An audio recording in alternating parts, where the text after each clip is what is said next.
ভাইরারে আমার আল্লাহর নবী জনাবে মুহাম্মদুর রাসূলুল্লাহ সাল্লাল্লাহু আলাইহি ওয়াসাল্লাম মক্কা থেকে মদিনায় যখন হিজরত করলেন, আব্দুল উজ্জা ছোট্ট অবস্থায়, বাবা মারা গেছে ইতিম অবস্থায়, আব্দুল উজ্জা চাচার বাড়িতে লালিত পালিত হচ্ছিলেন। চাচাকে বলবে সাহস পায় না।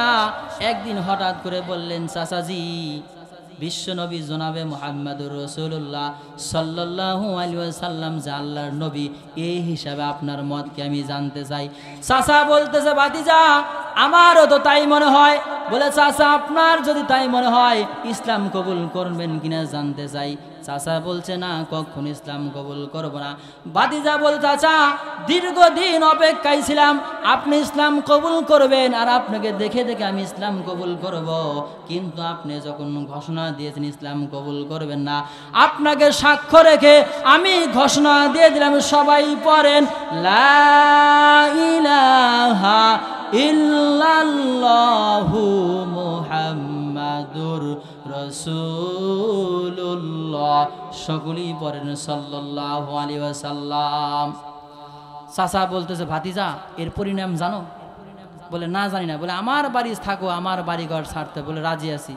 শুধু তাই নয়, উট দুম্বা ভেড়া বর্গী সম্পদ যা দিয়েছি সব ছাড়তে হবে। ভাতিজা বলছে, চাচা সব ছাড়তে রাজি আছি।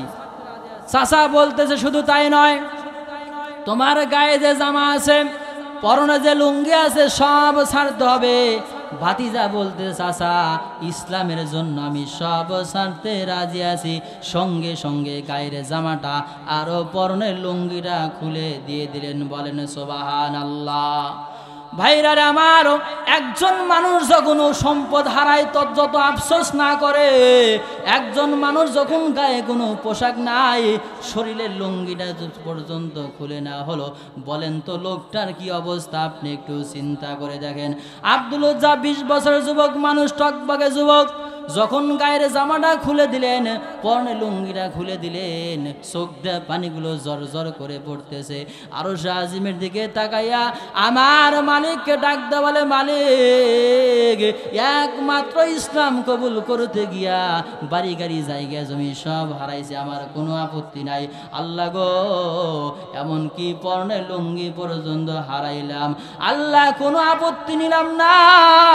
আল্লাহ কিয়ামতের কঠিন মুসিবতের দিনে আল্লাহ এই আমলটা যদি আমার তোমার কাছে পছন্দ হয়, আল্লাহ এই আমলের বিনিময়ে আল্লাহ বড় জান্নাতটা দিয়ে দিও। বলেন সুবহানাল্লাহ। ভাইরারে আমার, ওই অবস্থায়, উলঙ্গ অবস্থায় হাঁটি হাঁটি পা পা করে মায়ের বাড়ির দিকে রওনা হইলেন। মায়ের বাড়ির দরজায় যাওয়ার পর এরকম ভাবে লক করলেন, মা আসেননি। মা ঘরের দরজা থেকে বলছে, ভিতর থেকে বলছে, কে বাবা তুমি কে? বলে, মা আমি তোমার সন্তান আব্দুল উজ্জা এসেছি। মা যখন সন্তান আবার শোনার পরে মা যখন দরজা খুলে দিছে, দরজা খুলে দেওয়ার সঙ্গে সঙ্গে মা দেখে আমার 20 বছরের যুবক ছেলে, টকবকে যুবক, উলঙ্গ অবস্থায়, ছেলের উলঙ্গ অবস্থায় দেখিয়া মা নিজের হাত দ্বারা চক্ষুটা চেপে ধরেছে। ভাইরারে আমার, মা নিজের হাত দিয়ে যখন চক্ষুটা চেপে ধরলো, বলছে, বাবা তোমার এই অবস্থা কেন? বলছে, মা ঈমান আনতে গিয়ে বাড়ি গাড়ি জায়গা জমি এমনকি পরনের লুঙ্গি আমার দেয় নাই, উলঙ্গ অবস্থায় তোমার দরবারে আমি চলে এসেছি। মা বলতেছে, বাবা কি চাও আমার কাছে? বলে, মা কিচ্ছু চাই না, মা কিচ্ছু চাই না, একখানা পুরাতন কাপড় আমার দাও, কম্বল আমার দাও, এটা পরিধান করে আমি বিশ্বনবী জনাবে মুহাম্মদুর রাসূলুল্লাহ সাল্লাল্লাহু আলাইহি ওয়াসাল্লামের দরবারে যেতে চাই। ভাইরারে আমার, বলেন তো বাবাজি যারা আছেন, বয়স্ক বাবাজিরা, পর্দার আমার মা বোনেরা, আমি আপনি যখন বড় হইছি, মায়ের গর্ভে যখন আমরা ছিলাম, 10 মাস ছিলাম, বলেন সকলে রান্না বান্না যখন কমপ্লিট হয়ে গেছে, মা সবার শেষে খাইতে বইছে কি বয় নাই, মা সবার শেষে খাইতে পড়ছে।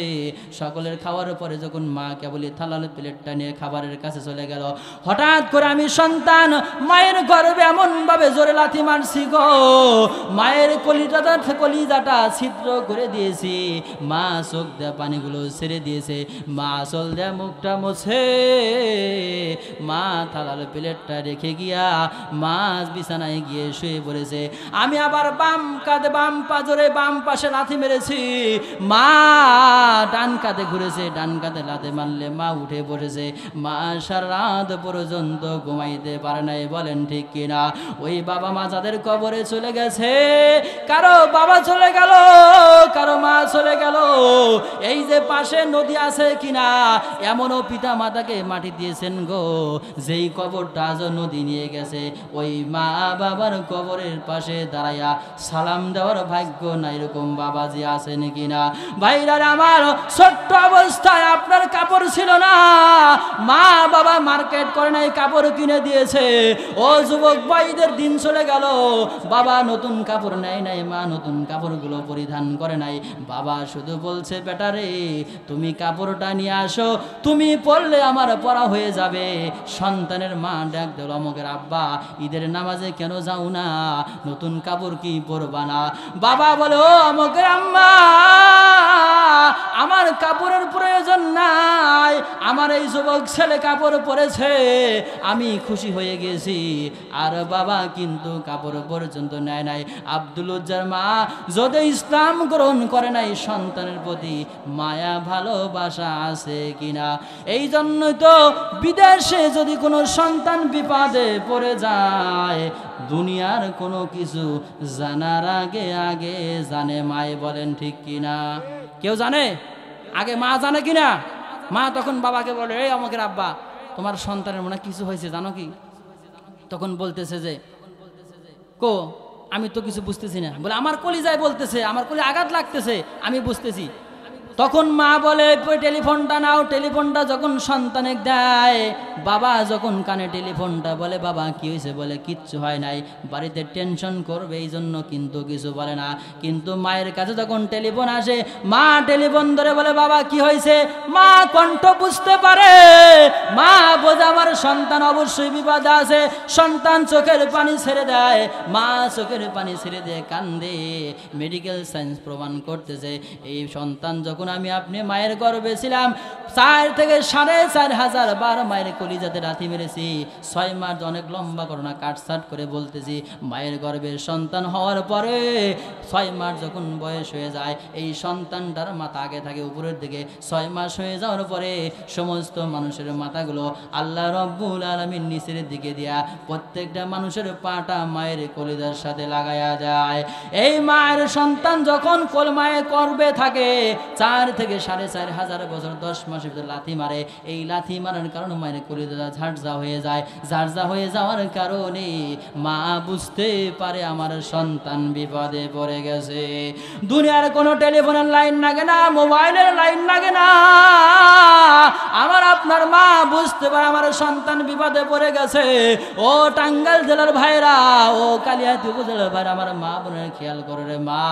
এই জন্য যাদের পিতা মাতা কবরে চলে গেছে, আপনি আমি বাড়িতে যাওয়ার পরে মায়ের সেই পানখা বাটিটা দেখতে পাই, বাবার সেই বুড়া লাঠি দেখতে পাই, কিন্তু ওই আপনজনের মুখখানার দেখতে পারি না, বলেন ঠিক কিনা? আব্দুল উজ্জা কাপড়টা 2 টুকরা করে, 1 টুকরা পরিধান করে 1 টুকরা গায়ে পেছিয়ে দিয়া হাঁটু বের হয়। আবার যদি হাঁটুটা ঢাকতে যায়, লজ্জাস্থান বের হয়ে যায়, কোনো রকম করে পেঁয়াজ দিয়ে হাঁটি হাঁটি পা পা করে মসজিদে নববীর বারান্দায় গিয়ে বসে পড়লেন। ভাইরারে আমার ইমান অত সস্তা জিনিস নয়, ইমান সবচাইতে দামি জিনিস। ইমান আনতে গিয়ে সব হারাইলেন। মসজিদের বারান্দার যখন বসে রইলেন, আল্লাহ রব্বুল আলামিনের নবীজি বিশ্ব নবী জনাবে মুহাম্মদুর রাসূলুল্লাহ যখন মসজিদ নববীর ভিতর থেকে বের হয়ে আসলেন, দেখেন বারান্দায় একজন যুবক বসে আছে, চুলগুলো উস্কো খুস্কো, ক্ষুধার্ত চেহারা, হাঁটুর উপর কাপড়। বলছে বাবা তুমি কে? বলে হুজুর আমার নাম হলো আব্দুল উজ্জা। বলে তোমার এই অবস্থা কেন? বলে হুজুর ইমান আনতে গিয়ে বাড়ি গাড়ি জায়গা জমি এমনকি পরনে লুঙ্গি আমারে দেয় নাই, মায়ের সেরা কম্বলটা 2 টুকরা করে পরিধান করে এসেছি। আল্লাহর পয়গম্বর বললেন, সাহাবারা রে, তোমরা আব্দুল্লাহকে আসহাবে সুফফায় বসতে দাও, খাইতে দাও, তাকে কোরআনুল কারীম শিক্ষা দিয়ে দাও। তা আব্দুল্লাহকে বলা হলো আব্দুল উজ্জা, আজকে থেকে তোমার নাম আব্দুল উজ্জা না আব্দুল্লাহ, কারণ আল্লাহর কাছে 2টা নাম সবচাইতে বেশি প্রিয়, একটা হলো আব্দুল্লাহ আর একটা হলো আব্দুর রহমান। আমরা এমন সব নাম রাখি যে নাম পুরুষ না হিন্দু মুসলমান বোঝাই যায় না, কি বলেন ঠিক কি না? তবে আপনাদের টাঙ্গাইল না, এরকম এখানে ভালো ভালো নামই রাখে। আমি এবছর কুড়িগ্রাম জেলায় যাওয়ার পরে এক মাহফিলে যাওয়ার পরে এরকম এক মুরব্বী বসে আছে, সভাপতি সাহেব, এরকম মনে হয় এরকম স্যার, এরকম মনে হলো আমার। তো কথা, হুজুর আমার একটা নাতিন হয়েছে, প্রথম একটা নাম রাখেন তো আপনি। তা আমি বললাম যে নাম কি পরিচিত রাখবো না অপরিচিত? কয় না হুজুর পরিচিত রাখেন। আমরা বলেন তো কারো নাম যদি রাখা লাগে হুজুর দেখা যায় কি যায় না? তা আমি আবার আপনাকেও মাইন্ড করেন না, আমি আর কি করে বললাম যে হাসিনা, যেই হাসিনার কথা বলছি, হাই রে চাচা রাখ সভাপতি, হুজুর আপনি কোনো কাজ পাইলেন না, হ্যাঁ এটা একটা নাম হলো, একার কেউ রাখবে যে কাজটা করেছে। তা আমি দেখলাম যে কয়া যে বিপদে পড়ে গেলাম, তো চাচা মনে মায়ের এরম বিপদে, আমি তো ভয়ই পাইলাম যে হাই রে ভাই যেবেরই পারি না পারি, সেজন্য বললাম যা এই কথা বলবই না। লাস্টে আবার অন্য এক জেলায় মাহফিলে যাওয়ার পরে এদিক থেকে বলছে, হুজুর আমার প্রথম ছেলে হয়েছে, একটা নাম রাখেন তো। আমি বললাম যে একবার একটা নাম বলে যে বিপদে পড়ছিলাম, আর এই বিপদে পড়বে না, কি বলেন? তো বললাম না আপনার ছেলের নাম হবে আবু সাইদ। হুজুর এইবার ঠিক আছে, এক আবু সাইদ রক্ত দেওয়ার কারণে তামাম পৃথিবী চিনছে কি চেনে নাই? তো সবাই খুশি হয়ে গেছে, বললাম হ্যাঁ এইবার ঠিক আছে। তা আমি বিপদ থেকে বেঁচে গেলাম, কি বলেন? তো সব জায়গায় বিপদে পড়া যাবে না ভাইরা। আমার আলোচনার শেষের দিকে আল্লাহর পয়গম্বর সাহাবীদের অর্ডার দিয়েছেন, সাহাবারা রে আব্দুল্লাহকে কোরআনুল কারীম শিক্ষা দিয়ে দাও। আব্দুল্লাহকে কোরআনুল কারীম শিক্ষা দেওয়া শুরু হলো। আব্দুল্লাহ এত জোরে জোরে কোরআনুল কারীম পড়ে যার জন্য সাহাবীদের অসুবিধা হয়ে যায়। সাহাবায়ে কেরামগুলো অভিযোগ করে, ইয়া রাসূলুল্লাহ ইয়া হাবিবাল্লাহ, আব্দুল্লাহ এত জোরে জোরে কোরআনুল কারীম তেলাওয়াত করে যার জন্য আমাদের অসুবিধা হয়ে যায়। ও হুজুর একটু আস্তে পড়তে বলেন। আল্লাহ রাব্বুল আলামিনের নবী আমার ডাক দিল, সাহাবারা রে আব্দুল্লাহকে আস্তে পড়তে বলিও না, ওরে বাধা দিও না, জোরে জোরে চিল্লায়ে পড়তে দাও, কারণ ওর ইমান বড় দামি ইমান আনতে গিয়ে বাড়ি গাড়ি জায়গা জমি কিছুই আনতে পারে নাই। কি বলেন ঠিক কিনা? এই জন্য আসুন কোরআনুল কারীমের ভিতরে আল্লাহ রাব্বুল আলামিন অনেক তথ্য আমাদের দিয়েছেন, আমরা জানবো পড়বো। বিশেষ করে আমরা দোয়া করব কোরআনের বাকি আল্লামা দেলোয়ার হোসেন সাইদি, সবাই জানেন না আপনারা, কোনো দোষ নাই, বিনা অপরাধে তাকে জেলখানা থেকে বের করে হাসপাতালে ইঞ্জেকশন পুশ করে মারা হয়েছে। আজকে 4 বছর পর আমার ভাই মিজানুর রহমান আজহারি মাহফিলে আসলে লোকে জায়গা দেওয়া যায় না, কি বলেন? লক্ষ লক্ষ মানুষ তার জন্য পাগল। আর আল্লামা সাইদি যদি কোরআনের মঞ্চে আসতো, বলেন তো জায়গা দিতে পারতেন? আল্লামা সাইদি বলেছিলেন, আমি সাইদির আকর্ষণে লোক আসে না, লোক আসে আল্লাহর কোরআনের আকর্ষণে। কি বলেন মুসলমান, ঠিক কিনা? কোরআন 1500 বছর আগেও ছিল, এখনো থাকবে, ভবিষ্যতে থাকবে, এটা কেউ বন্ধ করতে পারবে না ইনশাল্লাহ। আপনাদের মসজিদের মাহফিল আমরা আজকে কিছু আদায় বাদায় করবে, হুজুরা অনেকে দান করবেন, কিন্তু দেখেন কিশোরগঞ্জে পাগলা মসজিদ, নামই পাগলা মসজিদ, মানুষ এই 4 মাস পরে খুলছে 9 কোটির উপরে টাকা, এতই মানুষ টাকা দেয়। আমি খুশি হয়েছি যে মানুষ মসজিদে তাও দিক, তা মাজারে যান না দেয়। কি বলেন? আমরা দোয়া করি এই মসজিদে আল্লাহ রাব্বুল আলামিন তার কুদরতিভাবে আরও দিয়ে সাহায্য করে, বলেন আমিন। একজন চিঠিও লেখা দিয়েছে ওই মসজিদের বাক্সের মধ্যে যে আমরা এই ইউনূস সরকারে আরো 5 বছর চাই। ভক্ত লিখে দিছে তাকে 5 বছর আরো চাই। এই 6 মাসে যে উন্নয়ন করছে, কি বলেন? আরো যদি কিছুদিন থাকে মনে আরো কিছু হবে, তাই না? তা আমরা দোয়া করি। আমি পিরোজপুর গিয়েছিলাম, আল্লামা সাইদির কবর জিয়ারত করেছি, তার ছেলের সাথে কথা হয়েছে। শেষ পর্যন্ত উনি ইচ্ছা প্রকাশ করেছিলেন।